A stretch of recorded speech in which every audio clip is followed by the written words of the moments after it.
정말 억울합니다. 돌려드리려고 한 거라고요. 소매치기범으로 몰아가는 경찰의 말에 억울하다며 절규하는 거짓 차림의 청년. 청년은 왜 억울한 상황에 놓이게 된 걸까요? 그리고 경찰서 문을 박차고 들어오는 백만장자 여회장은 지갑에 들어있는 돈보다는 다른 무언가를 찾는 듯 해 보이는데 여회장이 돈보다 소중하게 생각하며 급하게 찾는 물건은 무엇일까요? 이야기 시작하기 전 어디에서 듣고 계신지 댓글로 알려주신다면 언제나 행복함과 즐거운 일만 가득 있으시길 기원하겠습니다. 2024년 1월의 서울은 잔인했습니다. 영하 15도의 칼바람이 강남대로를 휩쓸고 지나갑니다. 화려한 백화점 네온사인이 밤하늘을 붉고 푸르게 수놓고 명품 매장의 쇼윈도에는 수천만 원짜리 캐시미어 코트가 마네킹의 어깨를 우아하게 감싸고 있었죠. 거리를 오가는 사람들은 두툼한 패딩과 목도리로 중무장을 하고 손에는 따뜻한 커피 한 잔씩을 들고 있었습니다. 하지만 민준의 눈에는 그 어떤 빛도 들어오지 않았습니다. 오로지 발끝에서 시작된 냉기가 종아리를 타고 척추까지 기어오르는 감각만이 온몸을 지배하고 있었어요. 밑창이 반쯤 떨어져 나간 낡은 운동화 사이로 눈 녹은 물이 스며들었습니다. 발가락의 감각은 이미 사라진 지 오래였죠. 처음에는 시리다가 아프다가 이제는 아무것도 느껴지지 않았습니다. 3일 전의 기억이 머릿속을 스쳤습니다. 배달 대행 사무실 앞에 도착했을 때 철제 셔터는 이미 굳게 내려져 있었습니다. 사장은 밀린 월급 300만 원과 보증금 500만 원을 챙겨 야반도주한 뒤였어요. 800만 원. 민준에게는 거의 1년치 생활비나 다름없는 돈이었죠. 이 나쁜 놈아. 나와. 당장 나오라고. 동료 형님들이 셔터를 발로 걷어차며 울부짖었습니다. 누군가는 헬멧을 바닥에 패대기 쳤고 누군가는 주저앉아 담배를 물며 텅 빈 하늘을 올려다보았죠. 그 사이에서 민주는 멍하니 서 있었습니다. 울 힘조차 남아있지 않았거든요. 그때부터 민주는 꼬박 3일을 굶었습니다. 위장이 쪼그라들어 등가죽에 달라붙는 것 같은 고통이 밀려왔습니다. 처음 하루는 배가 꼬르륵거리며 아우성쳤죠. 이틀째가 되자 위장은 포기한 듯 조용해졌고 대신 머리가 어지러질 돌아가기 시작했어요. 3일째인 오늘은 몸 전체가 납덩이처럼 무거웠습니다. 어젯밤의 굴욕이 떠올랐습니다. 편의점 뒷문 앞에서 폐기 처분되는 도시락을 기다렸습니다. 유통기한이 지난 삼각김밥이라도 좋았어요. 자정이 가까워지자 알바생이 검은 봉투를 들고 나왔죠. 그런데 어둠 속에 웅크린 민준을 발견하더니 얼굴을 일그러뜨렸습니다. 아저씨, 여기서 뭐해요? 경찰 부를까요? 민준보다 5살은 어려 보이는 알바생이었습니다. 하지만 그 눈빛에는 노숙자를 보는 듯한 경멸이 가득했어요. 민준은 아무 말도 못하고 고개를 숙인 채 뒷걸음질 쳤습니다. 그리고 지금 민준은 호텔 주차장 구석에 웅크리고 앉아 있었습니다. 환풍구에서 나오는 미지근한 공기가 그나마 추위를 조금이라도 덜어주었거든요. 호텔 지하 주방에서 올라오는 공기인지 희미하게 음식 냄새가 섞여 있었습니다. 그 냄새를 맡을 때마다 위장이 꿈틀거렸지만 민주는 애써 무시했어요. 그때 익숙한 소리가 귀를 파고들었습니다. 부르릉, 차르르르. 지나가는 고급 외제차의 엔진 소리였습니다. 민준의 귀가 저절로 쫑긋해졌어요. 검은색 고급 세단이 부드럽게 미끄러지듯 주차장을 빠져나가고 있었죠. 저 차 타이밍 벨트가 느슨해졌군. 엔진 회전수가 올라갈 때 미세하게 떨리는 진동음. 일반 사람들은 절대 알아차리지 못할 그 작은 이상 신호를 민주는 단번에 잡아냈습니다. 기계의 고장은 소리만 들어도 어디가 문제인지 바로 알 수 있었거든요. 중학교도 제대로 못 다녔지만 기계 앞에서만큼은 민주는 천재였습니다. 하지만 그게 무슨 소용이었을까요? 정작 고장 나버린 자신의 인생은 어디서부터 손을 대야 할지 감도 잡히지 않았습니다. 부모 얼굴도 모르고 고아원에서 자랐고 18살에 세상에 내던져졌으며 30을 앞둔 지금까지 단 한 번도 누군가의 품에 안겨본 적이 없었어요. 민주는 패딩 안주머니에 손을 넣었습니다. 손끝에 차가운 금속이 닿았어요. 녹슨 만년필 하나. 고아원에 맡겨질 때 함께 있었다는 유일한 유품이었습니다. 녹이 슬고 잉크도 말라붙어서 글씨는 써지지 않았어요. 고쳐보려고 수없이 시도했지만 어디서도 맞는 부품을 구할 수가 없었습니다. 언젠가 이 만년필의 주인이 자신을 찾아오지 않을까? 그 어리석은 희망을 26해 동안 놓지 못했습니다. 칼바람이 다시 민준의 볼을 핥히고 지나갔습니다.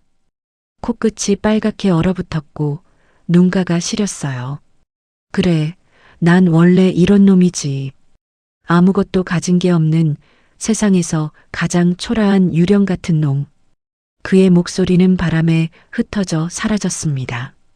강남의 화려한 불빛 아래 민주는 그 누구의 눈에도 띄지 않는 투명인간처럼 웅크리고 앉아 있었습니다. 얼마나 시간이 흘렀을까요? 민주는 환풍구 위에서 꾸벅꾸벅 졸다가 문득 눈을 떴습니다. 호텔 로비에서 환하게 빛이 새어나오고 있었어요. 유리문 너머로 샹들리에 불빛이 눈부시게 반짝였죠. 민주는 무심코 그 빛을 바라보았습니다. 그때 로비에서 한 여자가 걸어 나왔습니다. 50 중반쯤 되어 보이는 중년 여성이었어요. 검은색 캐시미어 코트가 발목까지 내려왔고 목에는 진주 목걸이가 은은하게 빛났습니다. 뒤에서 검은 정장을 입은 기사가 공손하게 따라붙었죠. 한눈에 봐도 보통 사람이 아니었습니다. 걸음걸이부터 달랐어요. 어깨를 꼿꼿이 펴고 턱을 살짝 든 채 세상의 무게를 혼자 짊어진 사람처럼 묵직하게 걸었습니다. 기사가 재빠르게 앞서 나가 검은색 고급 세단의 뒷문을 열었습니다. 바로 그 순간이었어요. 여자가 차에 오르려고 몸을 숙이는 찰나 코트 주머니에서 무언가가 툭 떨어졌습니다. 묵직한 장지갑이 보도블록 위에 소리 없이 내려앉았죠. 하지만 여자는 눈치채지 못했습니다. 기사도 마찬가지였어요. 문이 닫히고 차는 부드럽게 미끄러지듯 떠나갔습니다. 민준의 심장이 쿵 하고 내려앉았습니다. 지갑이었습니다. 분명히 지갑이었어요. 가로등 불빛 아래 검은 가죽이 번들거렸습니다. 민주는 주위를 둘러보았습니다. 아무도 없었어요. 호텔 경비원은 로비 안쪽에서 딴청을 피우고 있었고 거리에는 인적이 끊겼습니다. 다리가 저절로 움직였습니다. 환풍구에서 일어나 지갑 쪽으로 걸어갔어요. 심장이 미친 듯이 뛰었습니다. 손을 뻗어 지갑을 집어들었죠. 차가운 가죽이 손바닥에 닿는 순간 온몸에 전류가 흐르는 것 같았습니다. 민주는 재빨리 골목 안쪽으로 몸을 숨겼습니다. 어두운 골목에서 지갑을 열었습니다. 눈이 휘둥그레졌어요. 빳빳한 5만원권 지폐가 두툼하게 꽂혀 있었습니다. 대충 세어봐도 20장은 넘어 보였죠. 100만원. 아니, 그 이상일지도 몰랐어요. 게다가 안쪽 칸에는 수표까지 있었습니다. 민준의 손이 바들바들 떨렸습니다. 침이 꼴깍 넘어갔어요. 머릿속에서 악마가 속삭이기 시작했습니다. 이 돈이면 당장 사우나에 가서 얼어붙은 몸을 녹일 수 있어. 뜨끈한 국밥도 먹을 수 있고 고시원 방도 다시 잡을 수 있어. 사흘을 굶었잖아. 발가락은 동상 직전이고 이대로 가다간 정말 얼어 뒤질지도 몰라. 민준의 손가락이 지폐 다발 위를 더듬었습니다. 그때였어요. 손끝에 뭔가 다른 질감이 닿았습니다. 종이였어요. 하지만 지폐가 아니었습니다. 코팅된 종이 한 장.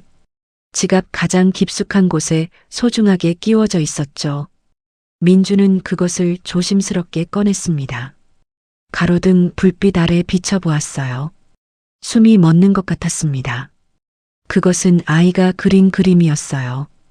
크레파스로 삐뚤빼뚤 그린 자동차 그림. 하늘에서는 파란 빗줄기가 쏟아지고 있었고 찌그러진 자동차 한 대가 비를 막고 있었습니다. 색칠은 엉망이었고 선은 울퉁불퉁했죠. 하지만 온 마음을 다해 그렸다는 게 느껴졌어요. 그림 아래에는 글씨가 적혀 있었습니다. 삐뚤빼뚤한 글씨. 아직 글자를 제대로 배우지 못한 어린아이의 필체였어요. 아빠 조심 사랑해. 민준의 가슴이 철렁 내려앉았습니다. 네 글자. 고작 네 글자였어요. 하지만 그 글자들이 민준의 심장을 후벼 팠습니다. 아빠, 사랑해. 민준은 평생 한 번도 써본 적 없는 단어들이었거든요. 부모 얼굴도 모르고 고아원에서 자랐으니까요. 아빠가 누군지, 엄마가 누군지 알 길이 없었습니다. 손이 부들부들 떨렸습니다. 이건 그냥 그림이 아니었어요. 누군가의 소중한 추억이었습니다. 어떤 아이가 아빠를 걱정하며 그린 그림. 어떤 엄마가 26 해가 넘도록 지갑 속에 간직해온 보물. 이 그림 한 장에 담긴 사랑의 무게가 느껴졌어요. 민주는 다시 지폐 다발을 바라보았습니다. 100만 원. 아니, 200만 원이 넘을지도 몰랐어요. 이 돈이면 한 달은 거뜬히 버틸 수 있었죠. 하지만 이제는 손이 가지 않았습니다. 이 돈을 훔치면 이 그림도 함께 훔치는 거였으니까요. 돈은 다시 벌 수 있습니다. 하지만 추억은요?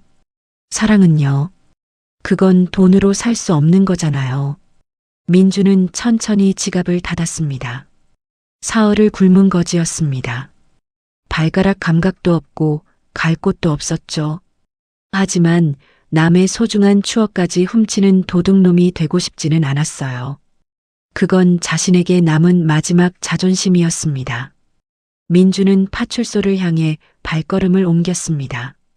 얼어붙은 다리가 천근만근이었지만 마음은 오히려 가벼웠어요. 평생 처음으로 스스로가 조금은 괜찮은 사람 같다는 생각이 들었거든요. 파출소 문을 밀고 들어서는 순간 후끈한 난방 열기가 얼굴을 때렸습니다. 민주는 저도 모르게 안도의 한숨을 내쉬었어요. 사흘 만에 느껴보는 따뜻함이었거든요. 하지만 그 안도감은 오래가지 못했습니다. 당직 근무 중이던 경찰이 고개를 들어 민준을 바라보았거든요. 50대 초반으로 보이는 뚱뚱한 경찰이었습니다. 이름표에는 최 경장이라고 적혀 있었어요. 그는 민준의 모습을 위아래로 훑어보더니 인상을 찌푸렸습니다. 때가 낀 패딩, 구겨진 바지, 밑창이 떨어진 운동화. 그리고 사흘간 씻지 못해 기름진 머리카락과 푹 꺼진 눈. 최 경장의 눈빛이 싸늘하게 변했습니다. 뭐야, 넌. 민주는 조심스럽게 지갑을 내밀었습니다. 저기, 이거 주우러 왔는데요. 호텔 앞에서 어떤 분이 떨어뜨리신 것 같아서. 말이 채 끝나기도 전에 최 경장이 벌떡 일어났습니다. 책상을 돌아 성큼성큼 다가오더니 민준의 멱살을 움켜쥐었어요. 순식간에 벌어진 일이었습니다. 야, 너 눈 풀린 거 봐라. 약했냐? 예. 아니요. 전 그런 거 안 해요. 지갑에서 몇 장 뺐어? 솔직히 불어. 민주는 당황해서 손사래를 쳤습니다. 하지만 최 경장은 들은 척도 하지 않았어요. 민준을 벽으로 밀어붙이더니 거칠게 몸수색을 시작했습니다. 패딩 주머니를 뒤지고 바지 주머니를 털고 허리춤까지 더듬었죠.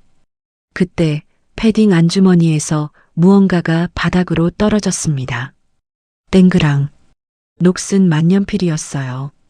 민준이 26해 동안 간직해온 유일한 유품. 그것이 차가운 타일, 바닥 위를 대굴대굴 굴러갔습니다. 최 경장이 만년필을 발로 툭 찼습니다. 뭐야, 이 고물은. 고물상하냐? 별 쓰레기를 다 들고 다니네. 민준의 얼굴이 새하얗게 질렸습니다. 주먹을 불끈 쥐었지만 꾹 참았어요. 여기서 대들었다가는 무슨 누명을 쓸지 몰랐으니까요. 민준은 이를 악물고 바닥에 떨어진 만년필을 주워들었습니다. 바로 그때 파출소 문이 열렸습니다. 찬바람과 함께 한 여자가 들어섰어요. 아까 호텔 앞에서 지갑을 떨어뜨린 그 여자였습니다. 검은 캐시미어 코트, 진주 목걸이, 꼿꼿한 자세. 가까이서 보니 더욱 범상치 않은 분위기였죠. 최 경장의 태도가 180도 바뀌었습니다. 허리를 굽실거리며 다가갔어요. 아이고, 한 회장님. 이 추운 밤에 어쩐 일이십니까? 회장. 민준의 귀에 그 단어가 꽂혔습니다. 재벌 회장이라는 뜻인가요? 아까 그 고급 세단과 기사, 그리고 이 경장의 비굴한 태도까지 모든 게 맞아떨어졌어요. 한 회장이라 불린 여자는 최 경장을 거들떠보지도 않았습니다. 그녀의 시선은 오로지 민준이 들고 있는 지갑에 꽂혀 있었어요. 아니, 정확히는 지갑 안에 있는 무언가예요. 한 회장이 다가와 떨리는 손으로 지갑을 받아들었습니다. 지폐 다발은 쳐다보지도 않고 곧장 안쪽 칸을 뒤졌죠. 크레파스로 그린 그림이 나왔습니다. 한 회장의 눈가가 촉촉해졌어요. 그림을 가슴에 꼭 껴안더니 길게 안도의 숨을 내쉬었습니다. 마치 세상에서 가장 소중한 보물을 되찾은 사람처럼요. 민주는 그 모습을 멍하니 바라보았습니다. 역시 그랬구나. 이 그림은 이 사람에게 돈보다 소중한 거였어. 가져오길 잘했다는 생각이 들었어요. 한 회장이 고개를 들어 민준을 바라보았습니다. 고마워요, 학생. 밥은 먹었어? 민준은 대답하지 못했습니다. 사흘을 굶었다는 말이 목구멍까지 올라왔지만 차마 나오지 않았거든요. 한 회장이 민준의 손목을 잡았습니다. 나랑 잠깐 가자. 그녀가 데려간 곳은 파출소 근처의 작은 우동집이었어요. 허름하지만 깨끗한 가게였습니다. 김이 모락모락 나는 우동 한 그릇이 민준 앞에 놓였어요. 참을 수가 없었습니다. 민준은 젓가락을 집어들자마자 허겁지겁 면을 입에 넣었어요. 뜨거운 국물이 목구멍을 타고 내려갔습니다. 너무 급하게 먹어서 국물이 턱에 흘렀지만 신경 쓸 겨를이 없었죠. 국물을 한 모금 들이키고는 저도 모르게 소리가 났습니다. 후후, 크으. 뜨거운 국물에 후후 불고 목 넘김 후에 시원하다는 듯 탄성을 내뱉는 모습. 민주는 그게 부끄러워서 고개를 숙였어요. 그런데 맞은편에서 아무 소리도 들리지 않았습니다. 고개를 들어보니 한 회장이 젓가락을 멈춘 채 멍하니 민준을 바라보고 있었어요. 그녀의 눈가에 눈물이 그렁그렁 맺혀 있었습니다. 왜 그러세요? 한 회장이 떨리는 목소리로 말했습니다. 돌아가신 내 남편이랑 먹는 모습이 똑같구먼. 민주는 무슨 말인지 이해하지 못했어요. 하지만 그 한마디가 가슴 한구석에 묘하게 걸렸습니다. 마치 보이지 않는 끈 하나가 둘 사이를 연결한 것처럼요. 우동 한 그릇을 비우고 나니 온몸에 힘이 돌았습니다. 사흘 만에 먹는 제대로 된 식사였어요. 따뜻한 국물이 위장을 채우자 얼어붙었던 손끝과 발끝에도 서서히 감각이 돌아왔습니다. 민주는 빈 그릇을 내려다보며 멍하니 앉아 있었어요. 꿈만 같았거든요. 한 회장은 민준이 밥 먹는 동안 아무 말도 하지 않았습니다. 그저 턱을 괴고 조용히 지켜볼 뿐이었어요. 민준은 그 시선이 불편했지만 배가 너무 고파서 신경 쓸 겨를이 없었죠. 하지만 이제 그릇이 비었으니 더 이상 피할 수가 없었습니다. 어색한 침묵이 흘렀습니다. 민준이 먼저 입을 열었어요. 저 잘 먹었습니다. 정말 감사합니다. 허리를 깊이 숙여 인사했습니다. 이제 일어나야 할 때였어요. 밥을 얻어먹었으니 더 이상 이 자리에 있을 이유가 없었거든요. 민주는 자리에서 일어나려고 했습니다. 그때 한 회장이 손을 들어 민준을 제지했어요. 잠깐 앉아봐. 민주는 어쩔 수 없이 다시 앉았습니다. 한 회장이 핸드백에서 무언가를 꺼냈어요. 작고 단단한 종이 한 장. 명함이었습니다. 한 회장은 그 명함을 민준 앞으로 밀었습니다. 대하그룹 회장 한지훈. 민준의 눈이 휘둥그레졌어요. 대하그룹이라면 국내 굴지의 대기업이었거든요. 건설, 물류, 유통까지 손대지 않은 분야가 없는 거대 기업. 텔레비전 뉴스에서나 보던 그 회사의 회장이 지금 자신의 앞에 앉아 있는 거였습니다. 한 회장이 천천히 말했습니다. 학생, 갈 곳 있어? 민주는 고개를 저었어요. 거짓말을 할 수가 없었습니다. 고시원 보증금도 날아갔고 친척도 친구도 없었으니까요. 돌아갈 곳이라고는 아까 그 호텔 주차장 환풍구뿐이었죠. 한 회장이 고개를 끄덕였습니다. 그럼 우리 회사로 와. 시설관리팀에 자리 하나 내줄게. 민주는 자신의 귀를 의심했어요. 시설관리팀이라고요? 대하그룹에서요? 고개를 들어 한 회장의 얼굴을 바라보았습니다. 혹시 놀리는 건가 싶었거든요. 하지만 한 회장의 눈빛은 진지했어요. 농담기라고는 찾아볼 수 없었습니다. 왜 저를요? 민준의 목소리가 떨렸습니다. 이해가 되지 않았거든요. 지갑을 주워다 준 것뿐인데 왜 취직까지 시켜주려는 걸까요? 세상에 공짜는 없다고 배웠습니다. 뭔가 다른 속셈이 있는 게 아닐까 하는 의심이 고개를 들었어요. 한 회장이 민준의 손을 가리켰습니다. 자네 손 좀 보여봐. 민준은 영문도 모른 채 손바닥을 펼쳐 보였어요. 때가 끼고 거칠어진 손이었습니다. 손가락 마디마다 굳은 살이 박여 있었고 손톱 밑에는 기름때가 까맣게 끼어 있었죠. 한 회장이 고개를 끄덕였습니다. 기계 만지는 손이구먼. 정비소에서 일했어? 민주는 깜짝 놀랐어요. 어떻게 알았을까요? 고개를 끄덕였습니다. 예, 18살 때부터 5년 정도 일했어요. 한 회장의 눈가에 희미한 미소가 번졌습니다. 자네 눈빛이 기계를 다룰 줄 아는 눈이야. 아까 호텔 앞에서 지나가는 차 엔진 소리 듣고 뭐라고 중얼거리던 거 나 다 들었어. 민주는 얼굴이 화끈거렸어요. 그 모습을 봤다니 부끄러웠습니다. 거짓골을 하고 웅크리고 앉아서 지나가는 차 흉을 보는 모습이라니. 하지만 한 회장은 전혀 다른 이야기를 했습니다. 내 직감은 틀린 적이 없어. 자네한테서 뭔가 느껴져. 민주는 망설였습니다. 머릿속이 복잡해졌거든요. 대하그룹이라니. 자신 같은 사람이 그런 곳에서 일할 수 있을까요? 가진 거라곤 몸뚱어리와 기계 만지는 기술뿐인 고졸 고아인데요. 학벌도 없고 스펙도 없고 배경도 없었습니다. 그런 곳에 가면 얼마나 무시당할까요? 하지만 동시에 다른 생각도 들었어요. 돌아갈 곳이 어디 있나요? 이 제안을 거절하면 다시 환풍구 위로 돌아가야 합니다. 영하 15도의 추위 속에서 또다시 얼어붙어야 해요. 내일은 굶지 않을 수 있을지도 장담할 수 없었죠. 민주는 천천히 고개를 들었습니다. 한 회장의 눈을 똑바로 바라보았어요. 거기에는 동정도 시애도 아닌 묘한 감정이 담겨 있었습니다. 마치 오래전에 잃어버린 무언가를 찾은 사람 같은 눈빛이었죠.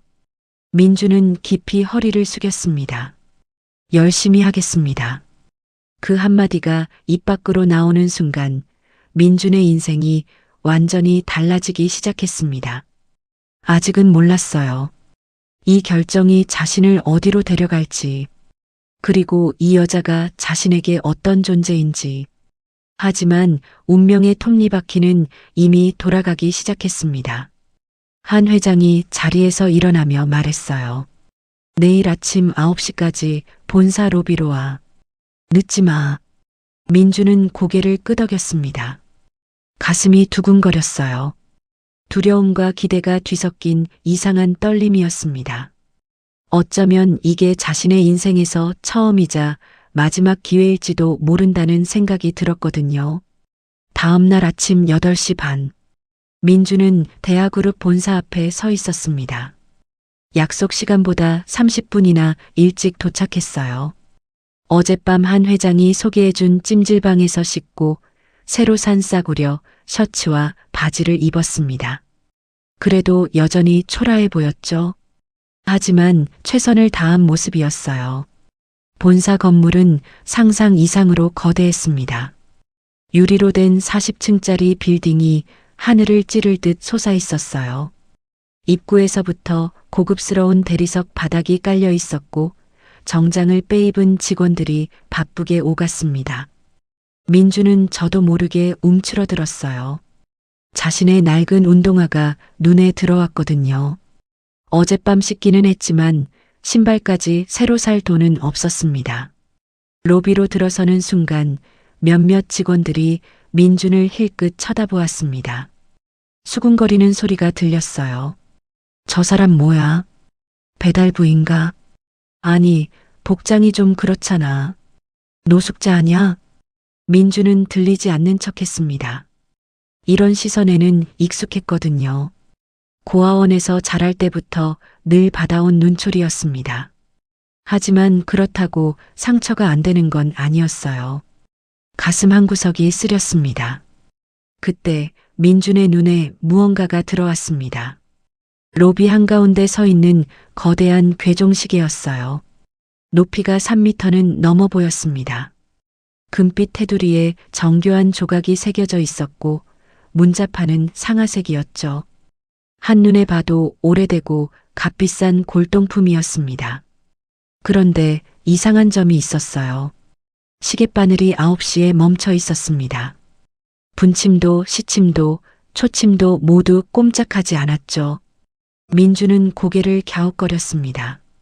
고장 난 걸까요? 옆에 있던 경비원이 민준의 시선을 눈치채고 말했습니다. 저 시계 26년째 저 상태야. 1998년에 창업주 사장님이 돌아가셨는데 그 시각에 멈췄대. 그 뒤로 아무도 못 고쳤어. 민준의 가슴이 묘하게 뛰었습니다. 1998년이면 자신이 고아원에 맡겨진 해였거든요. 4살 때의 일이라 기억은 없었지만 서류에 적힌 날짜는 외우고 있었습니다. 묘한 우연이라는 생각이 들었어요. 민주는 저도 모르게 시계에 다가갔습니다. 귀를 기울여 소리를 들어보았어요. 아무 소리도 나지 않았습니다. 완전히 죽어 있었죠. 하지만 민준의 엔지니어적 본능이 꿈틀거렸습니다. 시계 뒤편에 있을 기어들의 구조가 머릿속에 그려졌어요. 고칠 수 있을 것 같은데. 그 생각이 스쳐 지나갔습니다. 김민준 씨? 뒤에서 누군가 불렀어요. 돌아보니 시설관리팀 팀장이라는 사람이 서 있었습니다. 40대 중반쯤 되어 보이는 남자였어요. 팔짱을 끼고 민준을 위아래로 훑어보는 눈빛이 영 불편했습니다. 회장님이 데려오라고 해서 왔는데, 팀장은 콧방귀를 뀌었어요. 대놓고 불만스럽다는 표정이었습니다. 따라와. 일 가르쳐 줄게. 민준이 배정받은 첫 업무는 지하 오수관 청소였습니다. 30층짜리 건물 지하에는 거대한 오수 처리 시설이 있었어요. 온갖 오물이 모이는 곳이었죠. 역한 냄새가 코를 찔렀습니다. 다른 팀원들은 아무도 이 업무를 맡으려 하지 않았어요. 팀장이 고무장갑을 던져주며 말했습니다. 신입이니까 여기서부터 시작해. 오수관 막힌 것 뚫어. 대놓고 괴롭히려는 거였습니다. 회장이 데려온 낙하산이라고 눈엣 가시로 여기는 게 분명했어요. 민주는 아무 말 없이 고무장갑을 꼈습니다. 불평해봤자 소용없다는 걸 알았거든요. 오수관 앞에 쪼그려 앉았습니다. 다른 팀원들은 배관이 막혔다고 생각하고 있었어요. 굵은 쇠파이프를 가져와 뚫으려고 했죠. 하지만 민주는 잠시 귀를 기울였습니다. 웅웅거리는 소리가 들렸어요. 규칙적이지만 뭔가 어긋난 진동음. 이건 막힌 게 아니었습니다. 민준이 고개를 들었어요. 팀장님, 이거 배관 문제가 아니에요. 배기 펌프 베어링이 마모된 것 같습니다. 팀장이 코웃음을 쳤습니다. 뭘 안다고 나서는 거야? 시키는 대로나 해. 하지만 민주는 물러서지 않았어요. 펌프실로 가서 펌프 커버를 열었습니다. 예상대로 베어링이 달아 있었죠. 민주는 주변을 둘러보다가 바닥에 굴러다니는 폐자재 속에서 고무 패킹 하나를 찾아냈습니다. 그것으로 마모된 부분을 임시로 떼었어요. 펌프가 다시 돌아가기 시작했습니다. 막혀있던 오수가 콸콸 빠져나갔어요. 팀원들이 입을 딱 벌렸습니다. 팀장의 얼굴이 불그락푸르락해졌죠. 한 팀원이 중얼거렸어요. 뭐야, 이 친구? 어떻게 알았어? 민주는 아무 대답도 하지 않았습니다. 그저 묵묵히 고무장갑을 벗으며 생각했어요. 여기서 살아남으려면 말보다 실력으로 보여줘야 한다고. 그게 자신이 평생 살아온 방식이었거든요. 그날 밤 11시, 민주는 로비 청소를 핑계로 본사에 남았습니다. 다른 직원들은 모두 퇴근했고 경비원도 순찰을 돌러 자리를 비웠어요. 민주는 대걸레를 든 채 괴종시계 앞에 섰습니다. 9시에 멈춘 시계. 낮에 처음 봤을 때부터 머릿속에서 떠나지 않았어요.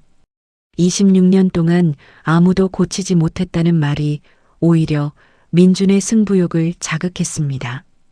기계라면 반드시 고칠 수 있어요. 고장나지 않는 기계는 없지만 고칠 수 없는 기계도 없거든요. 민주는 주위를 살폈습니다. 아무도 없었어요. 민주는 대걸레를 벽에 기대놓고 시계 뒤편으로 돌아갔습니다. 나무 패널 아래쪽에 작은 점검구가 있었어요. 손바닥 2개 크기의 조그만 문이었죠. 민주는 점검구를 열고 안으로 몸을 밀어 넣었습니다. 26년 묵은 먼지 냄새가 코를 찔렀어요. 시계 내부는 칠흑같이 어두웠습니다. 민주는 주머니에서 휴대폰을 꺼내 손전등을 켰어요. 희미한 불빛 아래 거대한 톱니바퀴들이 모습을 드러냈습니다. 크고 작은 기어들이 복잡하게 맞물려 있었지만 모두 죽은 듯 멈춰 있었죠. 민주는 숨을 죽이고 시계의 내부를 살폈습니다. 기름이 굳어 검게 변해 있었어요. 먼지가 톱니 사이사이에 끼어 있었고 거미줄도 곳곳에 쳐져 있었죠. 하지만 민준의 눈은 그런 것들을 지나쳐 핵심을 찾아냈습니다. 메인 태엽의 축이 미세하게 휘어져 있었어요. 그리고 탈진기 기어의 이빨 하나가 부러져 있었습니다. 탈진기는 시계의 심장과도 같은 부품이에요. 이 기어가 규칙적으로 움직여야 시계가 똑딱똑딱 소리를 내며 돌아가거든요. 하지만 이빨이 부러졌으니 동력이 전달되지 않았던 거였습니다. 민주는 손전등을 입에 물고 두 손으로 부러진 기어를 살폈어요. 이건 수십 년 전에 제작된 골동품이었습니다. 지금은 생산되지 않는 특수한 규격의 부품이었죠. 일반 시계점에서는 구할 수 없는 물건이에요. 그래서 26년 동안 아무도 고치지 못했던 거였습니다. 하지만 민주는 포기하지 않았어요. 없으면 만들면 됩니다. 민주는 점검구를 빠져나와 지하 폐자재 창고로 향했어요. 건물을 지을 때 남은 자재들이 보관된 곳이었습니다. 녹슨 철근, 망가진 파이프, 깨진 타일, 조각들이 어지럽게 쌓여 있었죠. 민주는 그 속을 뒤지기 시작했습니다. 2시간쯤 지났을까요? 드디어 찾았어요. 특수강으로 만들어진 얇은 파이프 조각이었습니다. 탈진기 기어와 비슷한 강도를 가진 재질이었죠. 민주는 그것을 들고 시설관리실로 갔습니다. 작업대 위에 파이프를 올려놓고 줄을 집어들었어요. 손이 움직이기 시작했습니다. 쓱싹 쓱싹 줄질 소리가 고요한 밤 공기를 가르며 울려 퍼졌어요.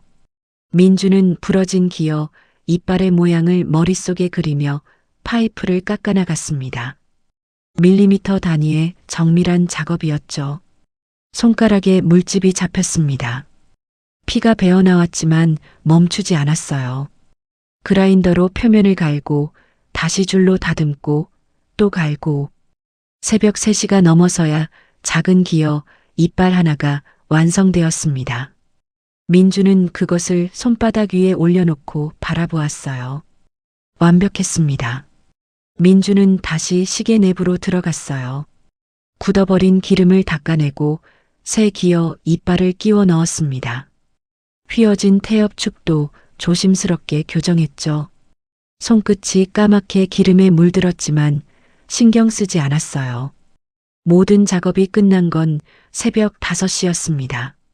민주는 점검구 밖으로 나와 시계 앞에 섰어요.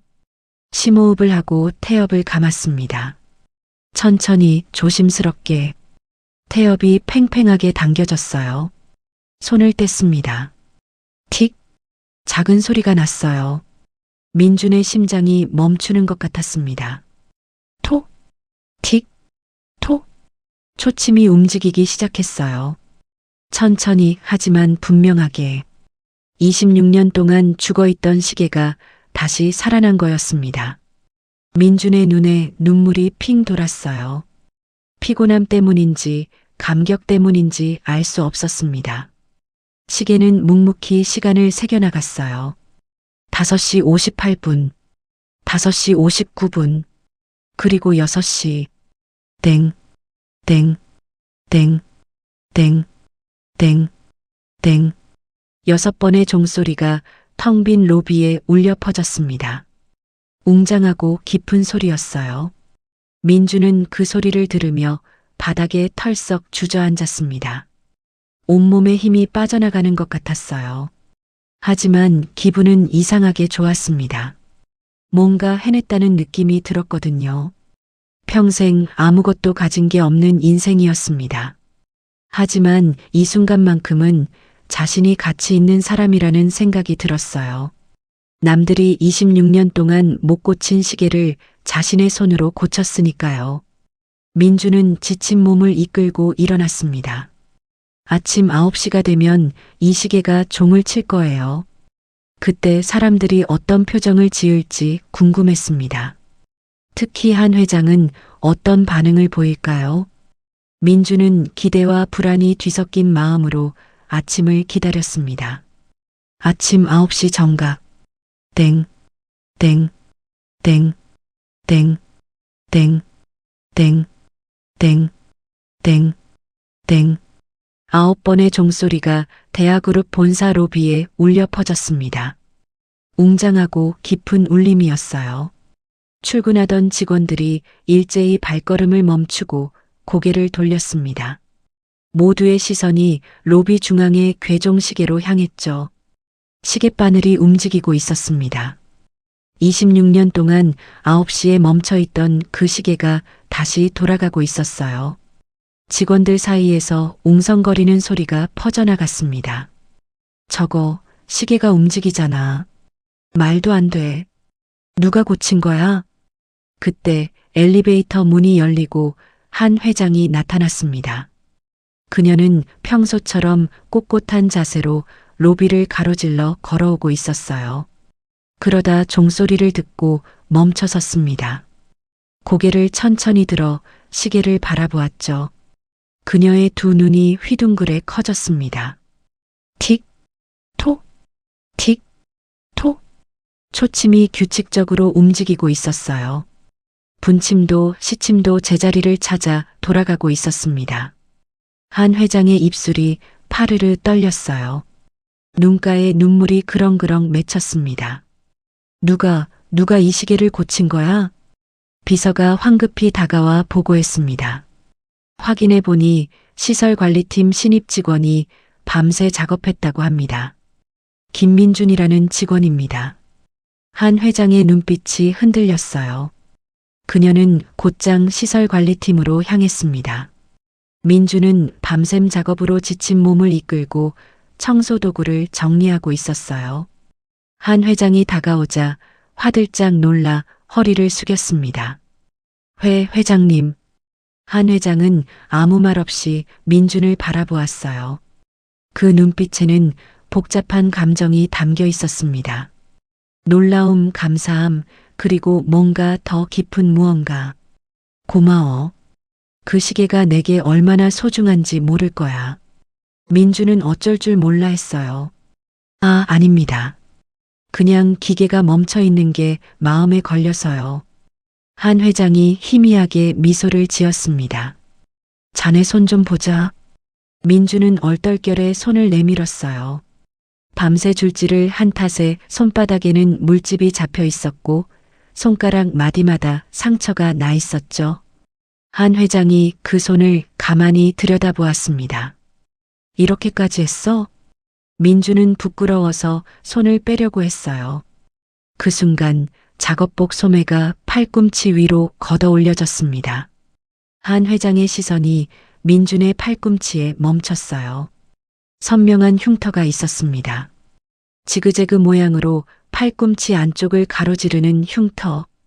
오래된 상처였지만 형태는 뚜렷했어요. 한 회장의 동공이 지진이라도 난 듯 격렬하게 흔들렸습니다. 이 흉터. 그녀의 목소리가 떨렸어요. 손이 부들부들 떨리며 민준의 팔을 붙잡았습니다. 이 흉터는 언제 생긴 거야? 민준은 어리둥절한 표정으로 대답했습니다. 저도 잘 모릅니다. 고아원에서는 3살 때 유리에 베어서 꿰맸다고 들었어요. 한 회장의 얼굴이 사색이 되었습니다. 그녀의 머릿속에서 26년 전의 기억이 파도처럼 밀려왔어요. 1998년 어느 비 오는 날, 남편과 3살배기 아들이 탄 차가 사고를 당했습니다. 차는 전복되었고 남편은 그 자리에서 숨을 거뒀죠. 아들은 병원으로 옮겨졌지만 그날 밤 병원에서 자취를 감췄습니다. 시신도 찾지 못했어요. 경찰은 화재로 인해 시신이 소실되었을 거라고 했습니다. 하지만 지우는 믿지 않았어요. 아들이 살아있을 거라고, 어딘가에서 자신을 기다리고 있을 거라고 26년 동안 믿어왔습니다. 그 아이의 팔꿈치에도 똑같은 흉터가 있었어요. 2살 때 거실에서 넘어져 유리 테이블에 부딪혔거든요. 피가 많이 나서 12바늘이나 꿰맸습니다. 그 흉터는 평생 사라지지 않을 거라고 의사가 말했었죠. 윤우야? 그 이름이 입 밖으로 새어나왔습니다. 한 회장 자신도 모르게 튀어나온 말이었어요. 민주는 그 이름을 듣고 고개를 갸웃거렸습니다. 네, 윤우요? 그게 누구예요? 한 회장은 정신을 차리려고 애썼습니다. 아직 확신할 수 없었어요. 흉터가 비슷하다고 해서 아들이라는 보장은 없었으니까요. 하지만 심장이 미친 듯이 뛰었습니다. 이성은 아니라고 말하는데 가슴은 그렇다고 외치고 있었어요. 한 회장은 떨리는 다리를 붙잡고 자리를 떠났습니다. 비서를 불러 급히 지시를 내렸어요. 김민준이라는 직원의 신원을 철저하게 조사해. 고아원 기록, 병원 기록, 모든 걸 다 뒤져봐. 그날 밤 한 회장은 잠을 이루지 못했습니다. 금고에서 오래된 사진 한 장을 꺼냈어요. 3살배기 아들의 사진이었습니다. 통통한 볼, 맑은 눈동자, 그리고 수줍은 미소. 사진 속 아이의 얼굴과 민준의 얼굴을 번갈아 떠올렸습니다. 닮았어요. 눈매가, 코가, 입술 모양이. 우동을 먹을 때 후후 불고 크으하던 그 모습까지. 돌아가신 남편과 똑같았어요. 지훈의 눈에서 눈물이 흘러내렸습니다. 윤우야, 정말 너인 거니? 어둠 속에서 그녀의 물음은 대답 없이 허공에 맴돌았습니다. 괴종식의 수리 이후 민준의 회사 생활은 조금씩 달라지기 시작했습니다. 시설팀 동료들의 시선이 달라졌어요. 처음에는 낙하산이라고 무시하던 사람들이 이제는 고개를 끄덕이며 인사했습니다. 26년 동안 아무도 못 고친 시계를 고쳤다는 소문이 회사 전체에 퍼졌거든요. 그로부터 일주일 후의 일이었습니다. 민주는 지하 기계실에서 정기 점검을 하고 있었어요. 갑자기 본사 전체에 비상벨이 울렸습니다. 삐. 날카로운 경보음이 귀를 찢었죠. 민주는 황급히 뛰어나갔습니다. 로비가 아수라장이었어요. 직원들이 우왕좌왕하고 있었고 보안팀이 뛰어다니며 소리를 질렀습니다. 민주는 지나가던 직원을 붙잡았어요. 무슨 일이에요? 엘리베이터가 멈췄대요. 회장님이 타고 계신다는데. 민준의 심장이 철렁 내려앉았습니다. 곧장 엘리베이터 쪽으로 달려갔어요. 이미 보안팀과 시설팀 직원들이 모여 있었습니다. 하지만 모두 발만 동동 구르고 있었죠. 119에 신고했지만 도착하려면 20분은 걸린다고 했어요. 엘리베이터는 15층과 16층 사이에 멈춰 있었습니다. 민주는 비상 통화 버튼을 눌렀어요. 스피커에서 가쁜 숨소리가 흘러나왔습니다. 회장님, 괜찮으세요? 떨리는 목소리가 들려왔어요. 숨이 안 쉬어져. 폐쇄 공포증이었습니다. 한 회장이 좁은 공간을 무서워한다는 건 민준도 들어 알고 있었어요. 지금 저 안에서 공황 발작을 일으키고 있는 거였습니다. 민준은 결심했습니다. 제가 올라가겠습니다. 시설팀장이 막아섰어요. 미쳤어? 위험해. 119 기다려. 하지만 민준은 듣지 않았습니다. 비상계단으로 뛰어 올랐어요. 한 층씩 계단을 박차고 올랐습니다. 숨이 턱까지 찼지만 멈출 수 없었어요. 16층에 도착해 엘리베이터 문 앞에 섰습니다. 문은 굳게 닫혀 있었어요. 민주는 공구함에서 지렛대를 꺼냈습니다. 엘리베이터 문 틈새에 끼워 넣고 온 힘을 다해 벌렸어요. 근육이 끊어질 것처럼 아팠지만 이를 악물고 버텼습니다. 기익. 금속이 찢어지는 소리와 함께 문이 벌어졌어요. 엘리베이터 상부가 보였습니다. 민주는 몸을 낮춰 틈새로 뛰어내렸어요. 쿵. 엘리베이터 지붕 위에 착지했습니다. 바닥 해치를 열고 안을 들여다보았죠. 한 회장이 구석에 웅크리고 있었어요. 얼굴이 새하얗게 질려 있었고 온몸이 부들부들 떨리고 있었습니다. 숨을 헐떡이며 가슴을 움켜쥐고 있었죠. 회장님, 저예요. 김민준이요. 곧 내려갈 겁니다. 조금만 참으세요.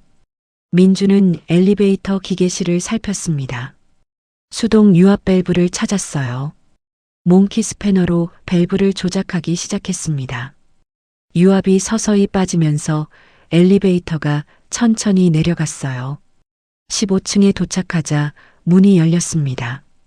민주는 재빨리 안으로 들어가 한 회장을 부축했어요. 그녀의 몸이 나뭇잎처럼 떨리고 있었습니다. 민주는 한 회장의 팔을 어깨에 걸치고 천천히 밖으로 나왔죠. 괜찮으세요? 숨 천천히 쉬세요. 한 회장이 민준의 팔을 꽉 잡았습니다. 아무 말도 하지 않았지만 그 손에 담긴 감정이 느껴졌어요. 감사함과 동시에 뭔가 더 깊은 무언가. 마치 잃어버린 가족을 되찾은 사람 같은 눈빛이었습니다. 그때 누군가의 목소리가 들려왔어요. 지훈 씨, 괜찮아? 민준이 고개를 돌렸습니다. 60살쯤 되어 보이는 남자가 걸어오고 있었어요. 비싼 양복에 은퇴 안경을 쓴 인상이었습니다. 하지만 눈빛이 차가웠어요. 입꼬리는 웃고 있었지만 눈은 전혀 웃지 않았습니다. 한 회장이 힘겹게 대답했어요. 괜찮아요, 아주버님. 아주버님. 민주는 그 호칭을 듣고 상대가 누군지 짐작했습니다. 송영석 부회장. 한 회장의 시아주버니이자 대하그룹의 2인자였죠. 송 부회장의 시선이 민준에게로 향했습니다. 자네가 구했나? 예, 그렇습니다. 송 부회장이 고개를 끄덕였어요. 칭찬하는 척했지만 그 눈빛이 이상했습니다. 마치 뱀이 먹잇감을 노려보는 것 같은 차가운 눈빛이었어요. 민주는 등골이 서늘해지는 느낌을 받았습니다. 고마워. 이름이 뭐지? 김민준입니다. 송 부회장이 고개를 돌려 옆에 서 있던 비서에게 말했어요. 저 친구 뒷조사 좀 해봐. 아주 꼼꼼하게. 그 말을 들은 민준의 가슴이 이상하게 뛰었습니다. 뭔가 잘못된 느낌이 들었어요. 하지만 뭐가 문제인지는 알 수 없었습니다. 그날 밤 민준은 회사 숙소로 돌아왔어요. 문을 열고 들어서는 순간 이상한 느낌이 들었습니다. 뭔가 달랐어요. 분명 아침에 나갈 때 정리해둔 짐이 흐트러져 있었습니다. 서랍이 살짝 열려 있었고 옷장 문도 닫히지 않았죠. 누군가 다녀갔어요. 민주는 방 안을 샅샅이 살폈습니다. 없어진 건 딱 하나뿐이었어요. 세면대에 꽂아두었던 낡은 칫솔. 칫솔이요? 민주는 고개를 갸웃거렸습니다. 왜 칫솔만 가져간 걸까요? 돈이 될 만한 물건도 아닌데. 그 순간 섬뜩한 생각이 스쳤습니다. 칫솔에는 침이 묻어 있어요. 그리고 침에는 유전자 정보가 담겨 있죠. 누군가 민준의 유전자를 원하고 있었습니다. 며칠 후 민준은 회장실로 호출되었습니다. 비서가 전화로 전해준 말은 간단했어요. 회장님이 부르신다고. 민준은 가슴이 두근거렸습니다. 엘리베이터 사고 이후 한 회장을 직접 만난 적이 없었거든요. 혹시 무슨 좋은 소식이 있는 걸까요? 기대감을 안고 회장실로 향했습니다. 회장실 문 앞에 섰습니다. 노크를 하고 안으로 들어갔어요. 그런데 분위기가 이상했습니다. 한 회장은 창밖만 바라보고 있었어요. 등을 돌린 채 꼼짝도 하지 않았죠. 어깨가 굳어 있었고 손은 주먹을 쥐고 있었습니다. 회장님 부르셨습니까? 한 회장이 천천히 돌아섰습니다. 민주는 그녀의 얼굴을 보고 숨이 멎는 것 같았어요. 눈이 벌겋게 충혈되어 있었습니다. 눈 밑에는 시커먼 다크서클이 내려앉았고 볼은 푹 꺼져 있었죠. 며칠 사이에 10년은 늙은 것 같았어요. 책상 위에 구겨진 종이 한 장이 놓여 있었습니다. 한 회장이 그 종이를 민준 앞으로 밀었어요. 민준은 고개를 갸웃거리며 종이를 집어들었습니다.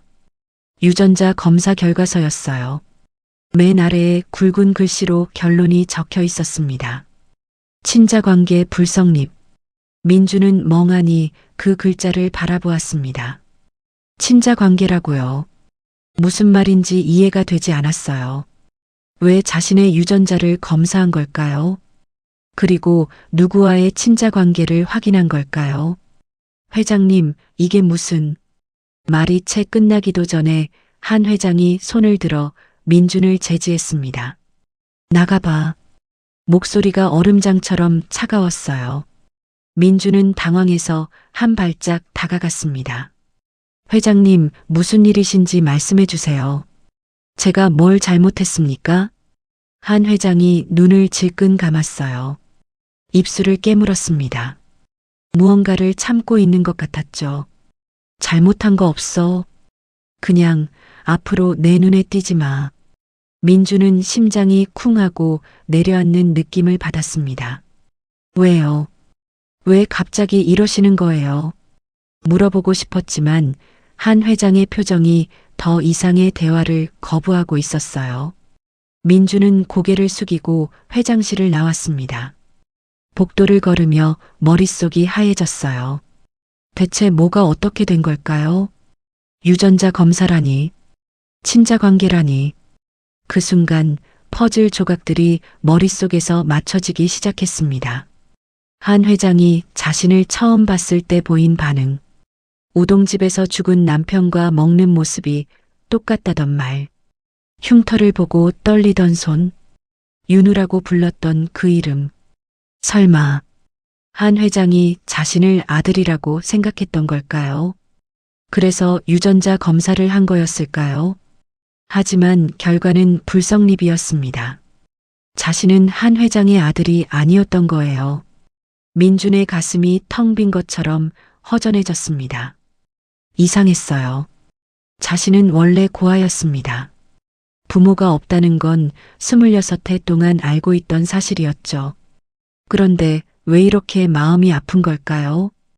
아들이 아니라는 결과가 왜 이렇게 서러운 걸까요? 어느새 옥상에 올라와 있었습니다. 차가운 바람이 볼을 때렸어요. 민주는 난간에 기대서 아래를 내려다보았습니다. 개미처럼 작은 사람들이 바쁘게 오가고 있었죠. 저마다 갈 곳이 있고 기다리는 사람이 있는 사람들. 하지만 자신에게는 아무것도 없었습니다. 역시 난 안 돼. 민준의 입에서 자주 섞인 말이 흘러나왔어요. 고아 주제에 무슨 가족이야. 웃기지도 않지. 눈물이 핑 돌았습니다. 민주는 고개를 들어 하늘을 올려다보았어요. 뿌연 겨울 하늘이 마음처럼 칙칙했습니다. 그 시각 송영석 부회장의 집무실. 최 경장이 비굴한 미소를 지으며 서 있었습니다. 시키신 대로 했습니다. 유전자 검사센터 직원한테 돈을 주고 샘플을 바꿔치기 했어요. 송 부회장이 만족스러운 표정을 지었어요. 잘했어. 결과가 불성립으로 나왔으니 지훈이도 포기하겠지. 최 경장이 고개를 갸웃거렸습니다. 근데 부회장님, 그 김민준이라는 놈이 정말 송 사장님 아들입니까? 송 부회장의 얼굴이 순간 굳어졌어요. 눈빛이 차갑게 변했습니다. 아니야. 아닐 거야. 그 애는 그날 밤 분명히 처리됐어. 하지만 그의 손이 미세하게 떨리고 있었습니다. 26년 전의 기억이 악몽처럼 머릿속을 스쳤어요. 비 오는 밤, 브레이크가 끊긴 차, 절벽으로 추락하는 세단, 그리고 불타는 잔해. 동생과 조카는 그날 밤 모두 사라졌어야 했습니다. 그래야 대아그룹은 자신의 것이 될 수 있었으니까요. 상관없어. 유전자 검사 결과는 불성립이야. 설령 진짜라고 해도 이제 증거는 없어. 송 부회장이 창밖을 바라보며 중얼거렸습니다.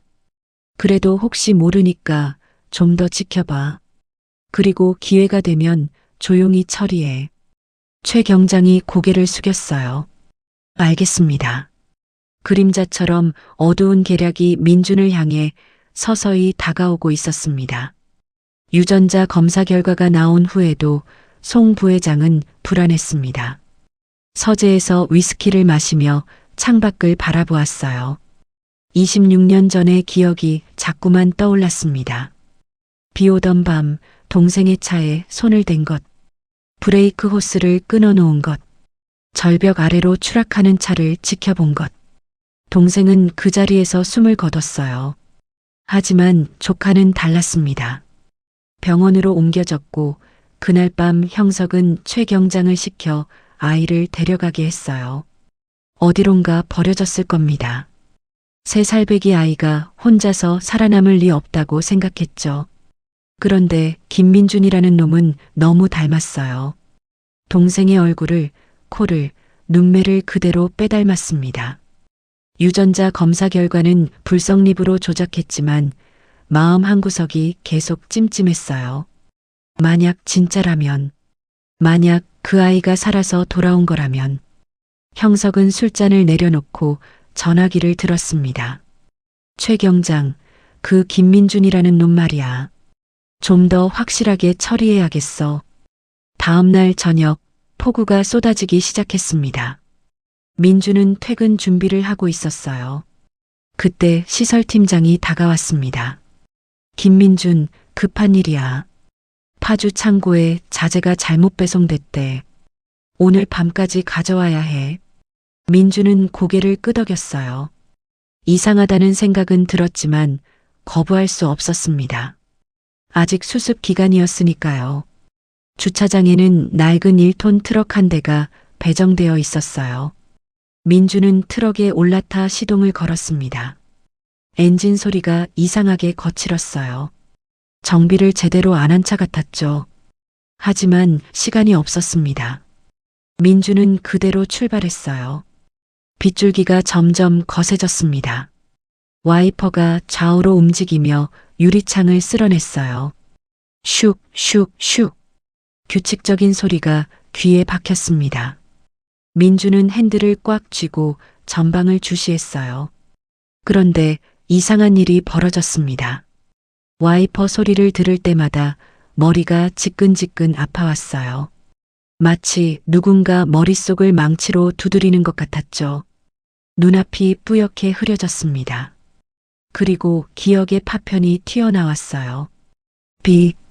빗소리, 와이퍼 소리, 뒤집힌 차, 깨진 유리창, 피냄새, 그리고 누군가의 비명. 아빠. 민주는 자신도 모르게 소리를 질렀어요. 숨이 가빠졌습니다. 심장이 미친 듯이 뛰었어요. 이건 뭐지? 무슨 기억이지? 4살 이전의 기억은 없어야 하는데 왜 이런 장면이 보이는 걸까요? 정신을 차리려고 고개를 흔들었습니다. 그때였어요. 긴 내리막길이 나타났습니다. 민주는 속도를 줄이려고 브레이크를 밟았어요. 페달이 푹 꺼졌습니다. 아무런 저항도 없이 바닥까지 밟혔어요. 속도가 줄지 않았습니다. 민주는 다시 브레이크를 밟았어요. 또 허탕이었죠. 속도계 바늘이 올라가기 시작했습니다. 80, 90, 100. 브레이크가 안 들어. 민준의 머릿속이 새하얘졌어요. 손에 땀이 흥건하게 배어났습니다. 핸들을 잡은 손이 부들부들 떨렸죠. 저 앞에 그 커브가 보였습니다. 가드레일 너머는 절벽이었어요. 이대로 가면 추락합니다. 민주는 온 힘을 다해 핸들을 꺾었어요. 타이어가 비명을 질렀습니다. 차체가 기울어졌죠. 그 순간 26년 전의 기억과 지금이 겹쳤어요. 빗속에서 비명을 지르는 아버지의 목소리가 들리는 것 같았습니다. 유리창이 깨지는 소리, 뒤집히는 차, 피냄새, 쾅! 트럭이 가드레일을 들이받았어요. 굉음과 함께 차체가 전복되었습니다. 유리창이 산산조각 났고 민준의 몸이 공중에 떴어요. 에어백이 터지면서 얼굴을 감쌌습니다. 그리고 모든 것이 암흑 속으로 빠져들었어요. 얼마나 시간이 지났을까요? 민주는 병원 침대에서 눈을 떴습니다.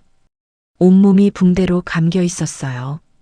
머리가 깨질 듯이 아팠고 팔과 다리 곳곳에서 욱신거렸죠. 옆에 누군가 앉아 있었습니다. 20대 후반의 젊은 경찰이었어요. 이름표에는 박순경이라고 적혀 있었습니다. 정신이 드세요? 김민준 씨, 저는 경찰입니다. 민준은 힘겹게 고개를 끄덕였어요. 박순경이 진지한 표정으로 말했습니다. 사고 차량을 조사했습니다. 브레이크 호스가 예리한 날로 잘려 있었어요. 누군가 일부러 손을 댄 겁니다. 민주는 눈을 크게 떴어요. 일부러라고요. 누가 왜? 박순경이 목소리를 낮췄습니다. 김민준 씨, 누군가 당신을 노리고 있어요. 조심하세요. 민주는 천장을 바라보았어요. 머릿속이 복잡했습니다. 대체 누가 자신을 노리는 걸까요? 그리고 아까 비를 맞으며 떠오른 그 기억은 뭐였을까요? 병실 문밖 복도에서는 한 회장이 서 있었습니다. 문을 열고 들어가지 못한 채 민준이 깨어났다는 소식에 달려왔다가 문 앞에서 멈춰 섰어요. 들리는 민준의 목소리에 눈물이 흘러내렸습니다. 미안해, 윤우야. 작은 목소리가 텅 빈 복도에 메아리 쳤어요. 일주일간의 입원 끝에 민준은 퇴원했습니다. 붕대를 감은 채 회사로 복귀했어요. 다리를 절뚝거렸고 갈비뼈가 금이 가서 숨 쉴 때마다 아팠습니다. 하지만 일을 해야 했어요. 병원비도 내야 했고 숙소비도 밀려 있었거든요. 복귀 첫날 이상한 일이 벌어졌습니다. 오후 3시쯤이었어요. 갑자기 본사 전체에 비상벨이 울렸습니다. 삐. 익숙한 경보음이었죠. 하지만 이번에는 뭔가 달랐어요. 연기 냄새가 났습니다. 불이야. 메인 서버실에 불이 났어. 직원들이 우왕좌왕 뛰어다녔습니다. 민주는 반사적으로 소화기를 집어들고 서버실 쪽으로 달려갔어요. 갈비뼈가 비명을 질렀지만 무시했습니다. 불이 번지면 회사 전체가 위험했거든요. 서버실 문 앞에 도착했습니다. 문틈 사이로 연기가 새어나오고 있었어요. 민주는 문을 열고 안으로 뛰어들었습니다. 서버 렉 사이에서 불꽃이 타오르고 있었죠. 소화기 안전핀을 뽑고 불을 향해 뿌리기 시작했어요. 쉬. 하얀 분말이 불꽃을 덮었습니다. 불길이 점점 잦아들었어요. 민주는 안도의 한숨을 내쉬려고 했습니다. 바로 그때였어요. 쾅! 등 뒤에서 서버실 문이 닫히는 소리가 들렸습니다. 민주는 황급히 돌아섰어요.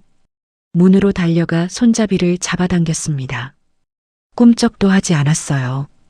밖에서 잠긴 거였습니다. 여기요. 문 열어주세요. 소리를 질렀지만 아무 대답이 없었어요. 민주는 문을 두드렸습니다. 주먹이 아프도록 쾅쾅 쳤죠. 하지만 아무도 오지 않았습니다. 뭔가 잘못됐어요. 민주는 서버실 안을 둘러보았습니다. 그제야 이상한 점이 눈에 들어왔어요. 화재의 원인이 된 곳 옆에 신호통이 놓여 있었습니다.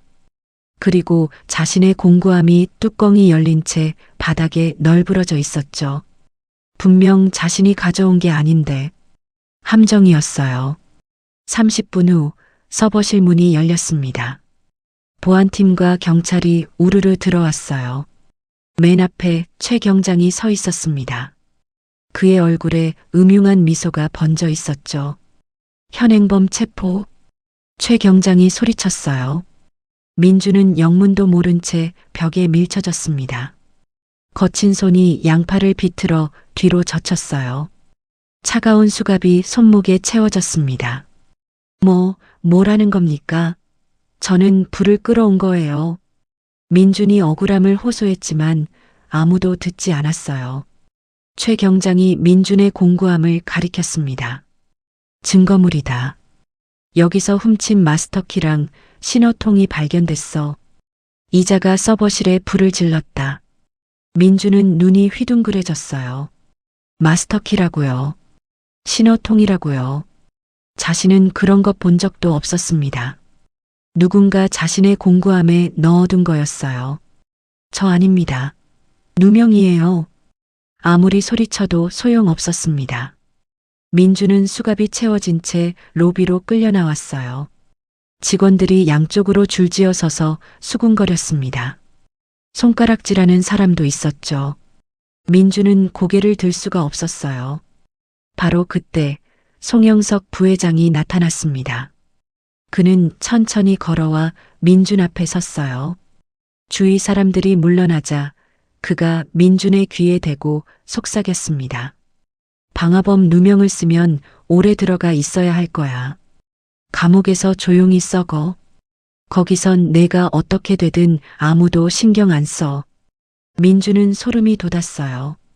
이 사람이 배우였구나. 모든 게 연결되었습니다.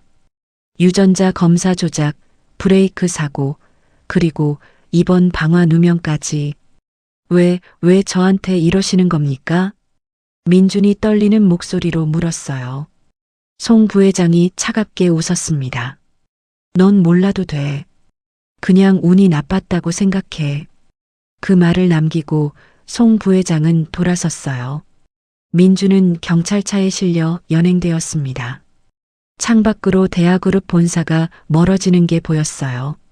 로비에 서 있는 괴종시계가 눈에 들어왔습니다. 9시를 가리키는 그 시계. 자신이 밤새 고쳤던 그 시계. 눈물이 흘러내렸어요. 겨우 찾은 줄 알았던 자리였습니다. 겨우 잡은 줄 알았던 희망이었어요. 하지만 모든 게 물거품이 되어버렸습니다. 손목에 채워진 차가운 수갑이 현실을 일깨워 주었죠. 유치장에 갇힌 민주는 시멘트 벽을 바라보았습니다. 차갑고 어두운 독방이었어요. 철창 사이로 들어오는 희미한 불빛만이 유일한 광원이었죠. 민주는 무릎을 끌어안고 구석에 웅크렸습니다. 왜 나한테 이런 일이? 쓴웃음이 새어나왔어요. 태어날 때부터 버림받았고 평생 아무것도 가진 적 없었습니다. 겨우 빛이 보이나 싶었는데 다시 어둠 속으로 떨어졌어요. 이번에는 다시 일어날 수 있을지조차 알 수 없었습니다. 그때 패딩 안주머니에 손이 닿았어요. 다행히 압수되지 않은 유일한 소지품. 녹슨 만년필이 손끝에 잡혔습니다. 민주는 그것을 꺼내 가슴에 꼭 안았어요. 아빠, 엄마, 정말 어딘가에 계신 건가요? 전 대체 누구예요? 어둠 속에서 민준의 물음만이 허공에 맴돌았습니다. 검찰 송치를 앞둔 날 아침이었습니다. 민주는 유치장에서 나와 호송 대기실로 이동했어요. 손목에는 여전히 차가운 수갑이 채워져 있었습니다. 곧 호송차가 와서 자신을 데려갈 거였어요. 그러면 정식 재판을 받게 되고 유죄가 확정되면 감옥에 가게 되겠죠. 방화제는 중범죄였습니다. 증거가 조작되었다는 걸 증명할 방법이 없었어요. 마스터키와 신호통에서 자신의 지문이 검출되었다고 했습니다. 언제 누가 묻혀놓은 건지 모르지만 완벽한 함정이었죠. 대기실 문이 열렸습니다. 민주는 고개를 들었어요. 그리고 숨이 멎는 것 같았습니다. 한 회장이 서 있었어요. 검은 코트를 입고 있었지만 얼굴은 초췌했습니다. 눈이 퉁퉁 부어 있었고 볼은 앙상하게 꺼져 있었죠. 며칠 동안 밤을 새운 것 같았어요. 그녀는 떨리는 걸음으로 민준 앞까지 왔습니다. 민주는 고개를 숙였어요. 회장님. 한 회장은 아무 말도 하지 않았습니다. 그저 민준을 바라볼 뿐이었어요. 그 눈빛에는 고통과 죄책감과 후회가 뒤섞여 있었습니다. 민주는 결심했어요. 패딩 안주머니에서 녹슨 만년필을 꺼냈습니다. 수갑 때문에 손이 자유롭지 않아 어색한 동작이었지만 간신히 만년필을 꺼내 두 손으로 받쳐들었어요. 회장님, 저는 방화범이 아닙니다. 목소리가 떨렸습니다. 이 만년필은 제가 26해 동안 간직해온 유일한 유품이에요. 고아원에 맡겨질 때 제 옷주머니에 있었다고 들었습니다. 한 회장의 눈이 만년필에 고정되었어요. 동공이 흔들렸습니다. 민준이 계속 말했어요. 저는 이 만년필의 주인이 누군지 모릅니다. 부품이 맞지 않아서 고쳐보려고 해도 고칠 수가 없었어요. 하지만 버릴 수는 없었습니다. 이게 제 부모님과 이어진 유일한 끈이라고 생각했거든요. 민주는 만년필을 한 회장 앞으로 내밀었습니다. 제가 감옥에 가면 이것도 압수당할 거예요. 그러면 영영 사라지겠죠. 회장님, 부탁드립니다. 제가 어떻게 되든 이것만은 버리지 말아주세요. 한 회장의 손이 떨렸어요. 천천히 손을 뻗어 만년필을 받아들었습니다. 손가락으로 만년필의 표면을 쓸어내렸어요. 녹이 슬고 빛바랜 금속. 하지만 그 형태는 분명했습니다. 한 회장의 얼굴이 새하얗게 질렸어요. 이건 목소리가 갈라졌습니다. 한 회장은 만년필을 들여다보며 온몸을 부들부들 떨었어요. 이 만년필은 남편이 생전에 비밀리에 개발했던 시제품이었습니다. 세상에 단 하나뿐인 물건이었어요. 녹음 기능이 내장된 특수 만년필. 남편은 중요한 회의나 협상 때 이 만년필로 몰래 녹음을 해두곤 했죠. 하지만 그 만년필은 남편과 함께 사라졌다고 생각했어요. 그런데 그것이 왜 민준이 말했습니다. 고쳐보려고 분해도 해봤는데 배터리가 특수해서 전원이 안 들어왔어요. 충전 단자 규격이 시중에 없더라고요. 한 회장의 심장이 멈추는 것 같았어요. 충전 키트. 남편의 비밀 서재 금고 안에 보관해 두었던 전용 충전 키트. 그게 아직 있을 겁니다. 한 회장은 민준의 손을 덥석 잡았어요. 기다려. 반드시 다시 올게. 그 말을 남기고 한 회장은 뛰듯이 대기실을 나갔습니다. 본가로 돌아온 한 회장은 곧장 남편의 비밀 서재로 향했어요. 26년 동안 아무도 들여보내지 않았던 방이었습니다. 먼지가 쌓인 책상, 빛바랜 사진, 그리고 벽에 숨겨진 금고. 금고 문을 열었습니다.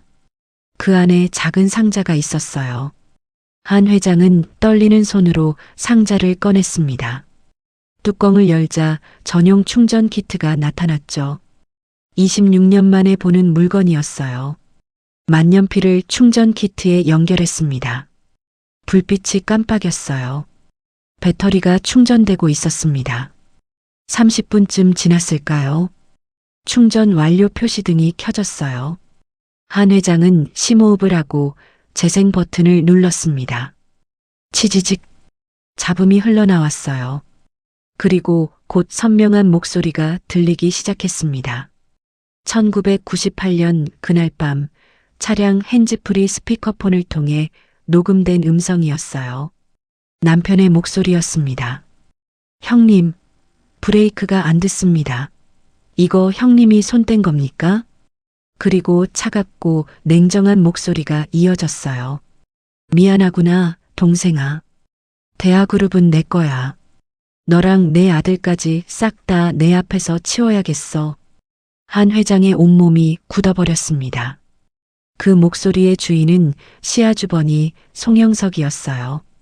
남편을 해친 것이 사고가 아니었습니다. 자신이 26년 동안 함께 회사를 경영해온 그 사람이 범인이었어요. 한 회장은 바닥에 주저앉았습니다. 통곡이 터져나왔어요. 남편을 잃은 슬픔이, 아들을 잃은 고통이, 그리고 진실을 몰랐던 자신에 대한 분노가 한꺼번에 쏟아졌습니다. 그리고 깨달았어요. 이 만년필을 가지고 있던 김민준이 진짜 아들이라는 것을. 유전자 검사 결과도 조작된 거였습니다. 방화 사건도 마찬가지였죠. 모든 게 형석의 짓이었어요. 한 회장의 눈빛이 변했습니다. 눈물에 젖어있던 눈이 서서히 불꽃처럼 타올랐어요. 슬픔은 분노로, 고통은 결의로 바뀌었습니다. 이를 악물고 일어섰죠. 형석, 이제 끝이야. 어미 호랑이가 새끼를 되찾으러 가는 눈빛이었습니다.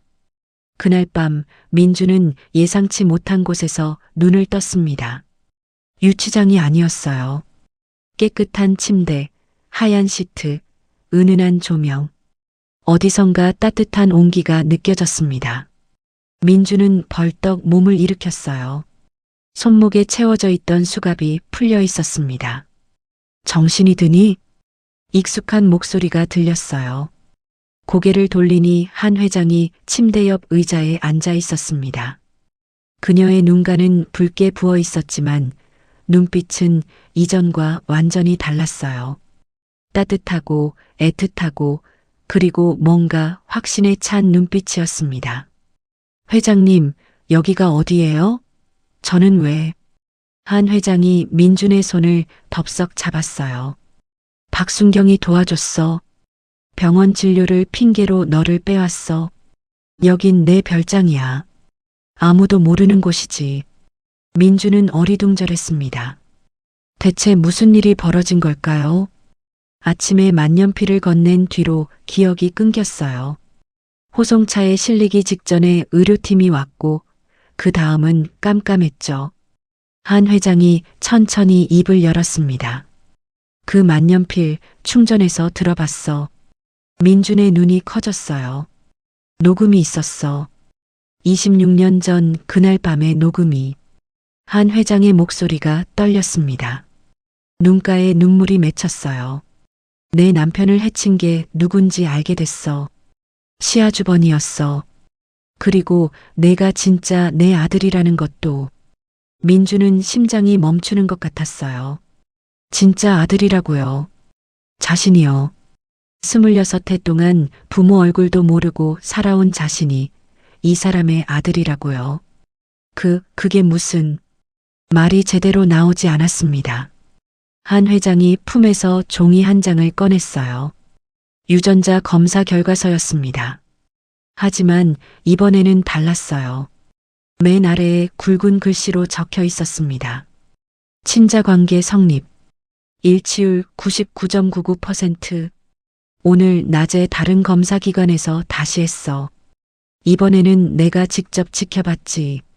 민준의 눈에서 눈물이 흘러내렸어요. 이게 꿈인가요? 생시인가요? 평생 그리워했던 부모님, 평생 갈망했던 가족. 그게 지금 눈앞에 있었습니다. 한 회장이 민준을 끌어안았어요. 윤우야. 내 아들 윤우야. 엄마가 못 알아봐서 미안해. 26년 동안 혼자 두어서 미안해. 민주는, 아니 윤우는 한 회장의 품에서 어린아이처럼 울었습니다. 태어나서 처음 느껴보는 어머니의 품이었어요. 따뜻하고 포근하고 세상 어떤 것보다 안전한 느낌이었습니다. 한참을 울고 나서야 두 사람은 진정되었어요. 한 회장이 눈물을 닦으며 말했습니다. 이제 송영석을 끝내야 해. 하지만 분노만으로는 안 돼. 법적으로 완벽하게 매장해야 해. 민준이 고개를 끄덕였어요. 그 녹음 파일로는 안 되나? 한 회장이 고개를 저었습니다. 변호사한테 물어봤어. 26년 전 일이라 공소시효가 지났을 수도 있대. 게다가 녹음만으로는 증거 능력이 부족할 수도 있고. 그녀의 눈빛이 날카로워졌어요. 형석을 확실하게 잡으려면 현재 진행형인 범죄를 잡아야 해. 브레이크 사고, 방화 누명. 이건 최근에 벌어진 일이야. 이걸로 현행범을 만들어야 해. 민주는 생각에 잠겼습니다. 어떻게 하면 송 부회장이 스스로 꼬리를 드러내게 만들 수 있을까요? 그는 교활하고 조심스러운 사람이었어요. 쉽게 덫에 걸릴 리가 없었죠. 그때 민준의 머릿속에 아이디어가 떠올랐습니다. 제가 미끼가 되겠습니다. 한 회장의 얼굴이 굳어졌어요. 뭐라고? 제가 다시 유치장으로 돌아가겠습니다. 그리고 송 부회장한테 거래를 제안하는 거예요. 만년필 원본을 넘길 테니 저를 풀어달라고요. 한 회장이 고개를 저었습니다. 안 돼. 너무 위험해. 어머니. 민준이 처음으로 그렇게 불렀어요. 한 회장의 눈에 다시 눈물이 고였습니다. 26년 동안 기다리셨잖아요. 저도 26년 동안 부모님을 찾았어요. 이제 찾았는데 이대로 숨어 살 수는 없어요. 제대로 싸워서 이겨야 해요. 민준의 눈빛은 단호했습니다. 한 회장은 한참 동안 민준을 바라보았어요. 그리고 천천히 고개를 끄덕였습니다. 알았어. 하지만 내 방식대로 할 거야. 모든 준비가 완벽하게 끝난 다음에 움직여. 그날 밤 두 사람은 머리를 맞대고 작전을 짰습니다. 박순경도 합류했어요. 그는 처음부터 최 경장의 비리를 눈치채고 있었습니다. 정의감에 불타는 젊은 경찰이었죠. 작전은 이랬어요. 민준이 유치장으로 돌아가서 절망에 빠진 척 연기합니다. 그리고 송 부회장에게 은밀한 쪽지를 보내죠. 만년필 원본을 넘길 테니 거래하자고. 송 부회장은 분명 직접 나타날 거예요. 증거를 없애고 싶어 할 테니까요. 그 순간을 노립니다. 모든 대화를 녹화하고 자백을 받아내는 거죠. 그리고 그걸 주주총회장에서 생중계합니다. 주주들과 언론 앞에서 모든 진실을 밝히는 거예요. 위험한 도박이야. 한 회장이 말했어요. 민준이 미소를 지었습니다. 괜찮아요, 어머니. 이번엔 혼자가 아니잖아요. 그 말에 한 회장의 눈가가 촉촉해졌어요. 다음 날 아침 민주는 다시 유치장으로 돌아갔습니다. 손목에는 다시 수갑이 채워졌어요. 하지만 이번에는 달랐습니다. 가슴 속에 희망이 있었거든요. 그리고 뒤에서 지켜봐주는 가족이 있었습니다. 반격이 시작되려 하고 있었어요. 임시 주주총회 당일이 밝았습니다. 대하그룹 본사 대강당에는 수백 명의 주주들이 모였어요. 오늘의 안건은 단 하나. 한지훈 회장 해임안이었습니다. 송영석 부회장이 몇 달간 공들여 준비한 쿠데타였죠. 송 부회장은 무대 뒤 대기실에서 거울을 보며 넥타이를 매만졌어요. 입꼬리가 슬며시 올라갔습니다. 오늘로 모든 게 끝납니다. 한지훈을 회장 자리에서 끌어내리고 자신이 대하그룹의 유일한 주인이 되는 거죠. 26년을 기다렸습니다. 동생을 치우고 조카를 없애고 여기까지 왔어요. 그때 대기실 문이 열렸습니다. 수갑을 찬 민준이 형사들에게 이끌려 들어왔어요. 송 부회장이 눈을 가늘게 떴습니다. 이게 누구야? 방화범 김민준 군이잖아. 민준은 고개를 숙인 채 비굴하게 다가갔습니다. 품에서 녹슨 만년필을 꺼내 송 부회장 앞으로 내밀었어요. 부회장님 부탁드립니다. 이 만년필 원본을 드릴게요. 제발 저를 풀어주세요. 송 부회장의 눈이 번뜩였어요. 만년필. 동생이 가지고 다니던 그 만년필. 녹음 기능이 있다는 걸 알고 있었습니다. 혹시 그날 밤에 녹음이 남아있을지도 모른다는 불안감이 26년 동안 그를 괴롭혀왔죠. 송 부회장이 만년필을 낚아챘습니다. 그리고 바닥에 내던졌어요. 쩌렁. 금속이 부딪히는 소리가 울렸습니다. 송 부회장은 구둣발로 만년필을 짓밟았어요. 으드득. 녹슨 만년필이 산산조각 났습니다. 크크크 거래. 웃기는 소리. 송 부회장이 비웃었어요. 이제 증거는 없어. 26년 전 내 애비처럼 넌 감옥에서 조용히 썩게 될 거야. 유전자 검사 결과 바꿔치기 했을 때 도망갔어야지. 내가 널 방화범으로 만들어서 가둬버리려고 얼마나 공을 들였는데. 민주는 고개를 들었습니다. 눈빛이 달라져 있었어요. 더 이상 비굴함이 없었습니다. 차갑고 단단한 눈빛이었죠. 그 말 방금 다 녹음됐습니다. 송 부회장의 얼굴이 굳어졌어요. 바로 그 순간 대기실 벽면의 거울이 투명해졌습니다. 매직 미러였어요. 그 뒤에 한 회장이 서 있었습니다. 그리고 카메라맨, 주주 대표들, 언론사 기자들까지. 한 회장이 차갑게 말했어요. 생중계 잘 봤습니다. 아주버님. 송 부회장의 얼굴이 사색이 되었습니다. 뭐야? 이게 무슨... 대강당의 대형 화면에 방금 전 대기실 영상이 재생되고 있었어요. 송 부회장이 만년필을 짓밟으며 자백하는 장면. 유전자 검사 조작, 방화 누명, 모든 게 생중계되었습니다. 주주들 사이에서 술렁임이 퍼져나갔어요. 저게 무슨 소리야? 부회장이 검사 결과를 조작했다고? 송 부회장이 뒷걸음질 쳤습니다. 하지만 뒤에는 이미 광역수사대 형사들이 서 있었어요. 송영석 씨, 과거 사건 관련 증거 인멸 및 무고, 교사 혐의로 긴급 체포합니다. 형사가 수갑을 꺼냈어요. 송 부회장이 발버둥 쳤지만 소용없었습니다. 양팔이 뒤로 꺾이고 차가운 수갑이 손목에 채워졌죠. 안 돼. 나를 누구로 보고. 대하그룹 부회장이야. 아무도 그의 말에 귀 기울이지 않았어요. 한쪽에서는 박순경이 최 경장의 손목에 수갑을 채우고 있었습니다. 최 경장, 직권 남용 및 증거 조작 혐의로 체포합니다. 최 경장은 아무 말도 못하고 고개를 떨궜어요. 민주는 부서진 만년필 조각을 주워들었습니다. 26해 동안 품고 다녔던 유일한 유품. 이제는 산산조각이 났지만 제 역할을 다했어요. 아버지가 남긴 마지막 선물이 진실을 밝혀준 거였습니다. 민주는 대강당 단상으로 걸어갔어요. 수백 명의 시선이 자신에게 쏠렸습니다. 카메라 플래시가 터졌고 기자들이 마이크를 내밀었죠. 민주는 단상 중앙에 서서 마이크를 잡았습니다. 심호흡을 했어요. 저는 김민준입니다. 아니, 송윤우입니다. 웅성거리는 소리가 커졌어요. 26년 전 저는 3살이었습니다.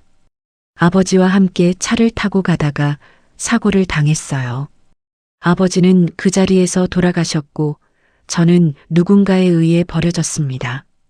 고아원에서 자랐고 제 이름도 부모님도 모른 채 살았어요. 대강당이 조용해졌습니다. 하지만 이제 알게 되었습니다. 저의 아버지는 대하그룹의 창업주 송진우 사장님이었고 어머니는 한지윤 회장님입니다. 그리고 저를 이렇게 만든 건 방금 끌려나간 송영석이었습니다. 민준의 목소리가 단단해졌어요. 대하그룹의 잃어버린 시간, 이제 다시 돌려놓겠습니다. 저는 장손 송윤우입니다. 박수 소리가 터져 나왔어요. 1명, 2명, 점점 더 많은 주주들이 일어나 박수를 쳤습니다. 한 회장이 단상으로 올라와 민준의 손을 잡았어요. 두 사람은 나란히 서서 주주들을 바라보았습니다. 어머니와 아들. 26년 만에 다시 만난 가족이 함께 서 있었어요. 한 회장이 마이크를 잡았습니다. 오늘 안건이었던 회장 해임안은 철회하겠습니다. 그리고 새로운 안건을 제안합니다. 제 아들 송윤우를 대하그룹의 후계자로 공식 인정해 주십시오. 만장일치 찬성이었어요. 대강당을 빠져나오며 민주는 로비의 괴종시계를 바라보았습니다. 9시 정각. 땡, 땡, 땡, 땡, 땡, 땡, 땡, 땡, 땡. 자신이 고친 그 시계가 9번의 종을 울렸어요. 26년 동안 멈춰있던 시간이 다시 흐르기 시작한 것처럼 민준의 인생도 다시 움직이기 시작했습니다. 한 회장이 민준의 어깨를 감싸 안았어요. 이제 집으로 가자, 윤우야. 민준은 고개를 끄덕였습니다. 눈가가 촉촉해졌어요. 집이라는 단어를 들어본 게 얼마만인지 모릅니다. 아니, 어쩌면 태어나서 처음이었을지도요. 두 사람은 나란히 로비를 빠져나갔습니다. 괴종시계의 종소리가 그들의 뒷모습을 배웅했어요. 1년 후 2025년 봄, 벚꽃잎이 바람에 흩날리는 4월의 어느 저녁이었습니다. 윤우는 대하그룹 본사 주차장에서 차에 시동을 걸었어요. 검은색 세단의 엔진이 부드럽게 돌아갔습니다. 1년 전만 해도 상상도 못했던 일이었죠. 창밖으로 빗방울이 떨어지기 시작했어요.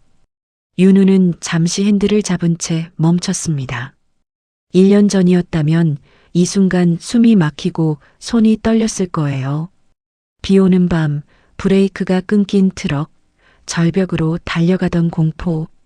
그 트라우마가 오랫동안 그를 괴롭혔거든요. 하지만 지금은 달랐습니다. 윤우는 천천히 심호흡을 하고 기어를 넣었어요. 와이퍼가 좌우로 움직이며 빗물을 쓸어냈습니다.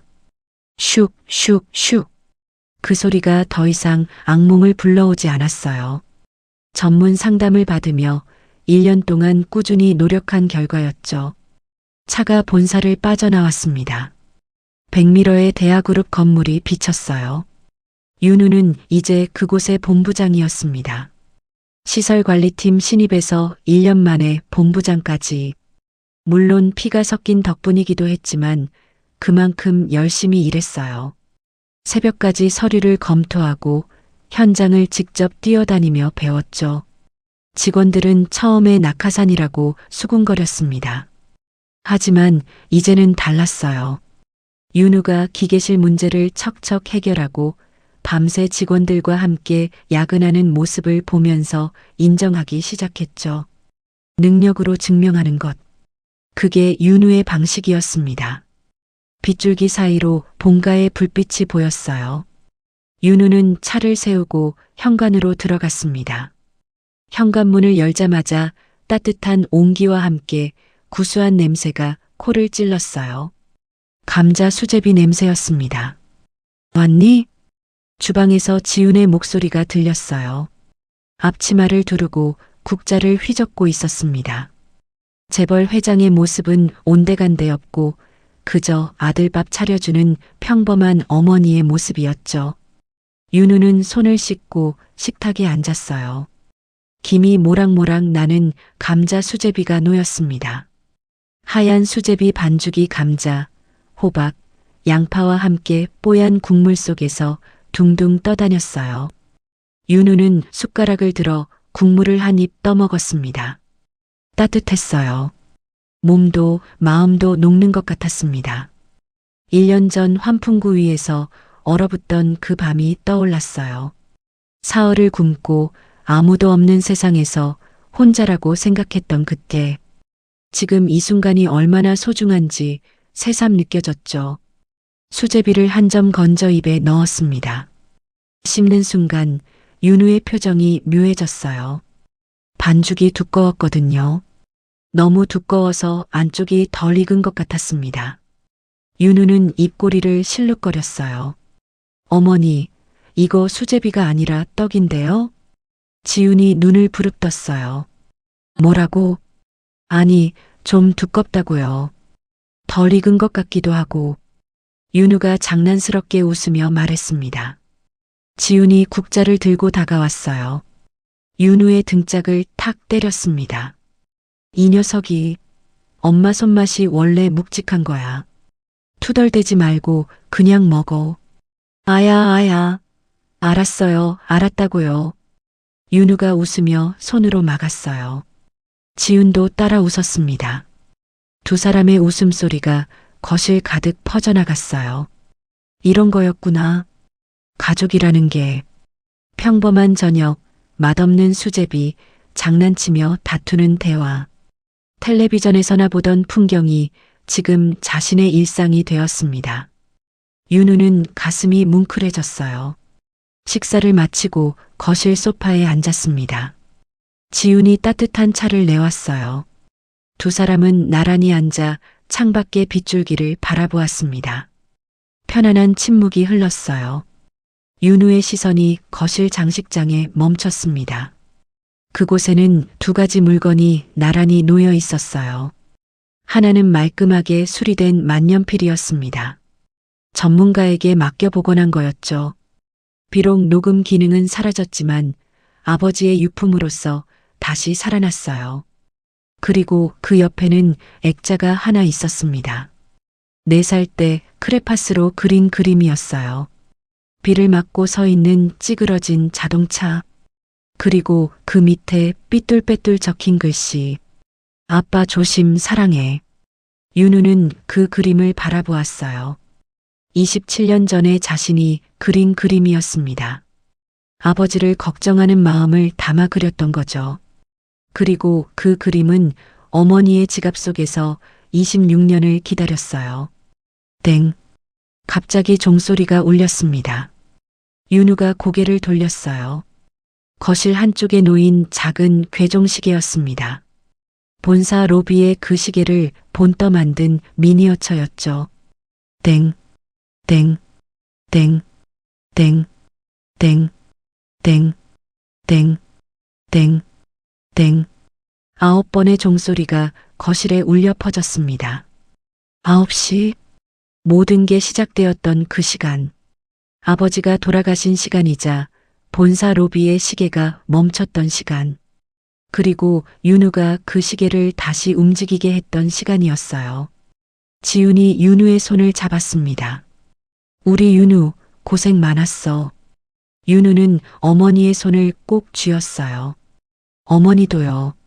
창밖에서는 여전히 비가 내리고 있었습니다. 하지만 더 이상 슬프지 않았어요. 빗소리가 오히려 평화롭게 들렸습니다. 멈췄던 시간이 다시 흐르기 시작했어요. 26년 동안 얼어붙었던 시간이 이제야 비로소 따뜻하게 녹아내리고 있었습니다. 윤우는 눈을 감았어요. 마음속으로 아버지에게 인사했습니다. 아빠, 저 이제 괜찮아요. 엄마랑 잘 살게요. 괴종시계의 초침이 조용히 움직였습니다. 틱, 톡, 틱, 톡. 다시 흐르는 시간. 그 안에서 두 사람의 행복한 일상이 계속되고 있었어요. 앞으로도 여러분의 답답한 속을 뻥 뚫어드리고 마음을 울리는 다양한 이야기로 찾아뵙겠습니다. 여러분의 하루가 따뜻한 위로로 가득하길 바랍니다. 채널 구독과 좋아요도 잊지 말고 꼭 부탁드립니다. 인생바램 채널이었습니다.